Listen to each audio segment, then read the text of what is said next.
नमस्कार दर्शकों, मैं हूं आपके साथ सचिन तनेजा और आप देख रहे हैं भारतीय न्यूज़।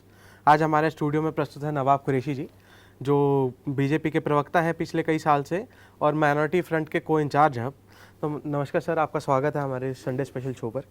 तो सर, पहले हम आपसे कुछ आपके बारे में जानना चाहेंगे। आपका अभी तक का भारतीय जनता पार्टी का सफ़र कैसा रहा है? और हमने कुछ ये भी सुना कि आपके जो फैमिली के कुछ मेंबर्स हैं वो बीजेपी को नहीं इतना कुछ खास पसंद करते थे, तो आप उस पर क्या आप कहना चाहेंगे? उस पर आपका क्या एक स्टैंड क्या रहेगा? असल में एक्चुअली हमारी जो फैमिली है वो कांग्रेस माइंड थी जी। और पूरी फैमिली के अंदर सिर्फ एक मैं ही था जिसने बीजेपी ज्वाइन की थी। और मैंने बीजेपी ज्वाइन 15 इयर्स की एज से की हुई है और मेरा वोट भी ढाई से 3 साल बाद वोट आया है मेरा। जी जी। तो मुझे असल में एक्चुअली मैंने बचपन से ही थोड़ा सा राजनीति का शौक भी रहा है मुझे। और दूसरी चीज़, मैंने जो है ना असल में कांग्रेस पार्टी और बीजेपी की विचारधाराओं को पढ़ा है। जी।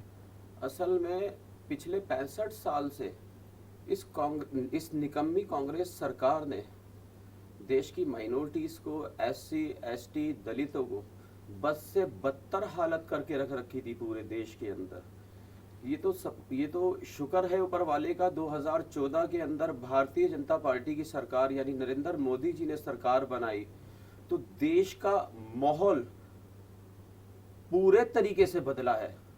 अभी जो सीए का कानून आया था और ये पास भी हुआ, और मेरा मानना है कि ये पास होना चाहिए था, क्योंकि जितने क्या नाम है अल्पसंख्यक समाज है वहां पर, मुस्लिम्स को छोड़कर, अगर वो परेशान है वहां, अगर वहां की आवाम, वहां की सरकार अगर उनको परेशान कर रही है, नरेंद्र मोदी जी अगर उनको लेकर आना चाह रहे हैं, तो मैं ये पूछना चाहता हूं आपके चैनल के माध्यम से कि मेरे मुस्लिम भाइयों को क्या परेशानी है और विपक्षी दलों को क्या परेशानी है अगर नरेंद्र मोदी जी अगर इनको। कांग्रेस सरकार ने इतना बुरा हाल करा। अगर भारतीय जनता पार्टी के बारे में बात करी जाए तो कहीं ना कहीं उनकी छवि भी ऐसी है कि वो मुसलमानों के खिलाफ जाते हैं, या खिलाफ भी नहीं, बट वो हिंदू तब को सिर्फ चाहते हैं कि एक ये हिंदू देश बन जाए।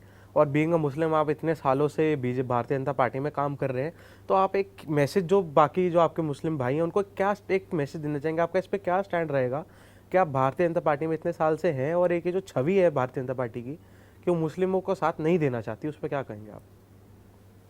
ये तो आप कह रहे हैं सर कि मुस्लिम्स का साथ नहीं दे रहे। मुझे ये बताइए, इस 10 साल के अंदर प्रधानमंत्री जी ने मुसलमानों के लिए क्या नहीं किया, ये बताइए। प्रधानमंत्री आवास योजना के तहत क्या उसमें मुसलमानों को हिस्सा नहीं मिला है क्या? 2.5 साल, 2.25 साल के फ्री राशन पूरे देश के अंदर मिला है क्या? वो मुसलमानों को नहीं मिला है क्या? तो उज्ज्वला योजना के तहत अगर प्रधानमंत्री जी ने अगर गैस सिलेंडर, अगर चूल्हा, अगर दूसरे समाज को दिया है क्या? वो मुसलमानों को दूर रखा है क्या इन चीजों से? तो मुस्लिम समाज का इस वोट बैंक में हाल ही में ये जो चुनाव हुए हैं, अगर उसके बारे में बात करें, तो मुसलमानों का जो वोट बैंक था वो बीजेपी से इतना नाराज क्यों था? या वो भड़का हुआ था? असल में भड़का हुआ नहीं था। ये सब जितने भी विपक्षी दल हैं, ये माहौल उनका क्रिएट किया गया है। और देखिए मेरी बात सुनिए, असल में अभी 10 साल हुए हैं भारतीय जनता पार्टी को। मुसलमानों को 65 साल से गुमराह कर रख रखा था इस कांग्रेस सरकार ने। तो मेरा कहने का मतलब ये है, कुछ तो टाइम लगता है। और कुछ मुस्लिम्स हैं हमारे, और वो हर समाज में होते हैं। देखो, खराबियां पैदा करने वाले वो हर समाज में होते हैं, चाहे वो हिंदू हो, मुस्लिम हो, सिख हो, ईसाई हो, तो हर समाज में ऐसे लोग भी होते हैं। लेकिन आज का मुसलमान देश में आज का कोशिश करेगा। और सर, अगर थोड़े से चुनाव की अगर बात करें तो चुनाव का जो इस बार रिजल्ट आया काफ़ी ऐतिहासिक रहा है, तो उससे क्या आप खुद सेटिस्फाइड हैं कि 400 पार का नारा लगाया गया? मैंने आपकी भी कई वीडियो देखे हैं जिसमें आपने कहा कि हम इस बार 400 पार जरूर जाएंगे, बट ऐसा रिजल्ट रहा कि जिसने सबको हैरान कर दिया, 300 पार भी नहीं जा पाए। और यूपी जैसा स्टेट, स्पेशली अयोध्या से बीजेपी को इस बार मुंह की खानी पड़ गई, उस पर क्या कहेंगे?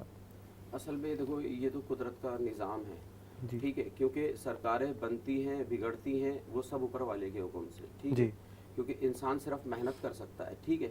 भारतीय जनता पार्टी ने और हमारे लीडर्स ने बहुत मेहनत की है, बहुत मेहनत की है, ठीक है। पिछले 10 साल के कार्यकाल देखे जाएंगे ना बीजेपी के, तो बीजेपी ने तो देश की दशा और दिशा दोनों बदल के रख दी है कि आज हमारा देश तेज गति से दौड़ रहा है, कि जितनी भी पिछले टाइम कांग्रेस सरकार के टाइम के अंदर जितनी भी ये क्या नाम है इसका विदेशी ताकतें थी, हमारे देश को आंखें दिखाती थी।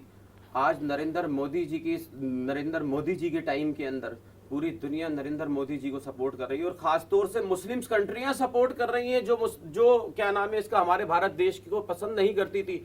आज वो नरेंद्र मोदी जी के साथ कंधे से कंधा लगाकर खड़ी हैं, सरकार बनवाई है।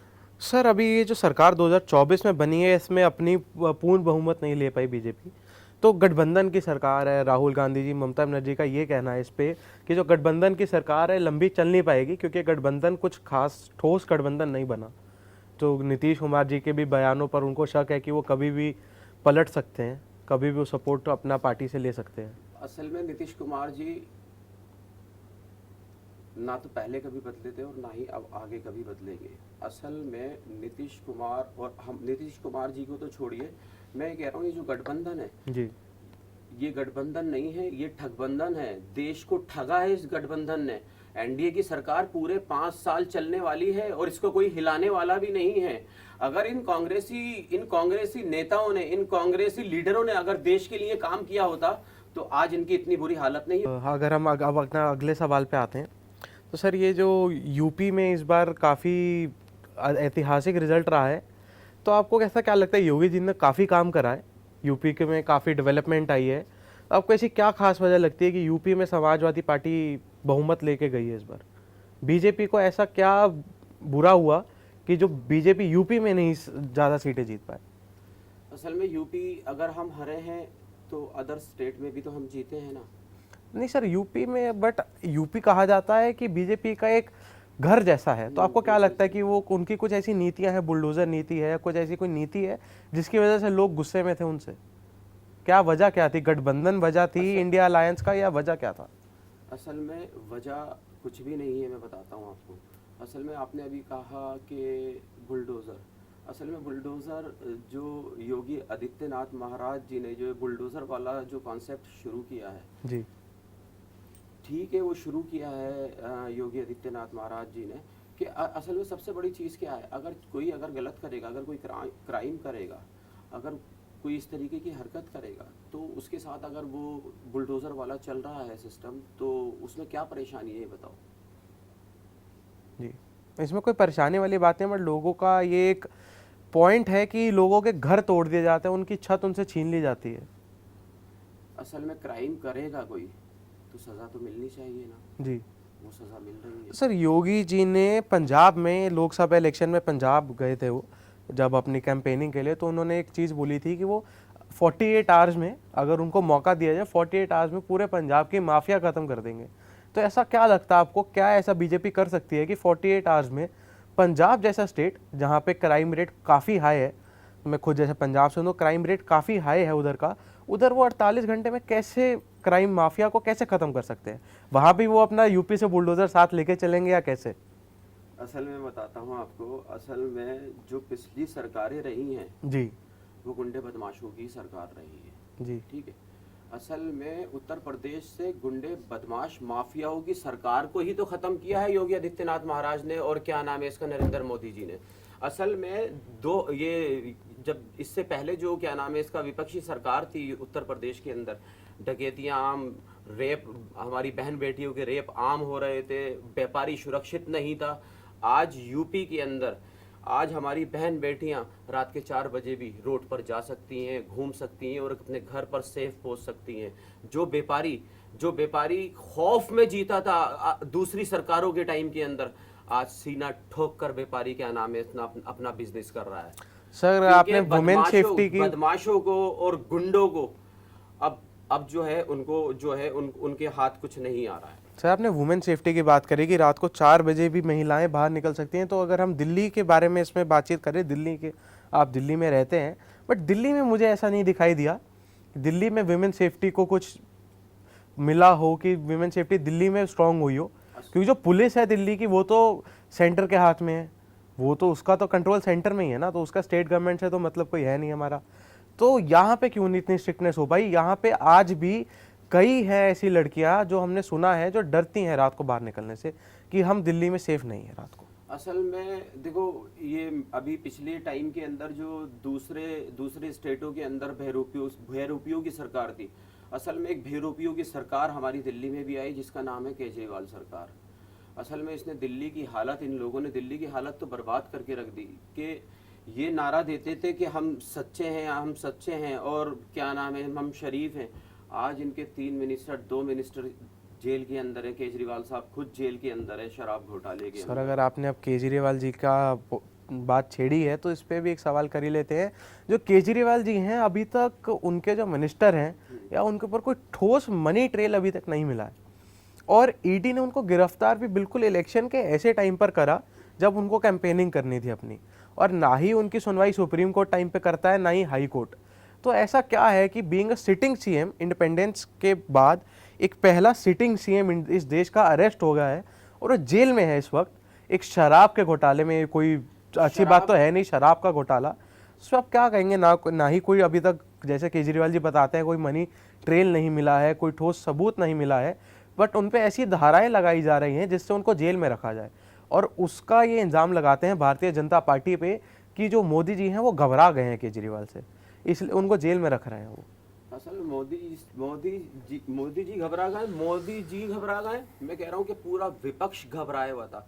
अगर कांग्रेस अब सेंटर में ले लीजिए कांग्रेस, अगर इतना ही बड़ा अगर कुछ स्टंट लेने वाली थी तो इंडिपेंडेंट क्यों नहीं लड़ा भारतीय जनता पार्टी से? लड़ती ना इंडिपेंडेंट लड़कर दिखाती, मुंह की खानी पड़ती, क्योंकि नरेंद्र मोदी देश का शेर है और नरेंद्र मोदी ने ये कर दिखाया है थर्ड टाइम भी सरकार बनाकर। देखो, जीत तो जीत होती है, चाहे वो 1 वोट से हो, चाहे वो 1 लाख वोट से हो। तो हम जीते हैं ना 2024 भी, भले से हमारी सीटें कम आई हैं, जो हमारे बड़े लीडर्स से जो कमी पेशियां हुई हैं वो आगे दूर करेंगे। तो सर अगर आपने मोदी जी को एक शेर बताया, इन पे एक ये सवाल भी उठाया जो हाल ही में कि जो उनकी उम्र है, तो शेर काफ़ी बड़ा हो गया है इस बार, तो उनकी उम्र according to constitution being a prime minister ज़्यादा है, एक्सीड करती है उस चीज़ को, फिर भी वो प्राइम मिनिस्टर हैं अभी भी इस देश के। उस पर क्या कहेंगे आप कि आपका शेर ज़्यादा बड़ा नहीं हो गया है? हमारा शेर तो वाकई बहुत बड़ा है और बड़ा ही रहेगा। और दूसरी चीज़ क्या है, क्या नाम है इसका, अगर वो बड़े हैं तो काम भी तो बड़े बड़े किए हैं उन्होंने। आपके मन में, आपकी नज़रों में ऐसा कौन सा नेता है भारतीय जनता पार्टी का जो इस सीट को, इस कुर्सी का हकदार बन सकता है, जिसको मोदी लगता है कि उसने इतना अच्छा आपको लगता है काम करा है देश के लिए कि उनको वो सीट पे आ सकते हैं, वो सीट पे? आपने पिछले टाइम में नहीं देखा 80 90 85 साल के प्राइम मिनिस्टर हमारे देश में गुजरे हैं। जी जी जी। ठीक है, तो मोदी जी 75 साल में ही लोग घबरा रहे हैं, विपक्षी दल घबरा रहे हैं कि क्या नाम है इसका, कि 75 साल हो गए हैं या 80 साल हो गए हैं कि मोदी जी को इस्तीफा देना चाहिए, ये वो इस तरीके की चीज़ें। तो कहने का मतलब ये है, देश के लिए अच्छा काम कर रहे हैं मोदी जी। मैं तो चाहता हूँ कि 29 में भी मोदी जी रहें और 34 में भी मोदी जी रहें, और इनके बाद अगर हम किसी को देखना चाहेंगे तो वो आदरणीय श्री अमित शाह जी, उनको देखा है। सर आपका बहुत बहुत धन्यवाद, आज आप यहाँ पे आए, आपसे बात करके बहुत अच्छा लगा। उम्मीद हमको यही है, अगर भारतीय जनता पार्टी को दोबारा एक तीसरा मौका मिला है मोदी जी को, तो वो ज़रूर अच्छा काम करेंगे और इस देश को आगे बढ़ाएंगे। और फिर देखते हैं अगले 5 साल बाद जो इलेक्शन होंगे तब कैसा माहौल बनता है और क्या रहता है। सर जल्द मिलेंगे दोबारा। सर आपका यहाँ आने के धन्यवाद।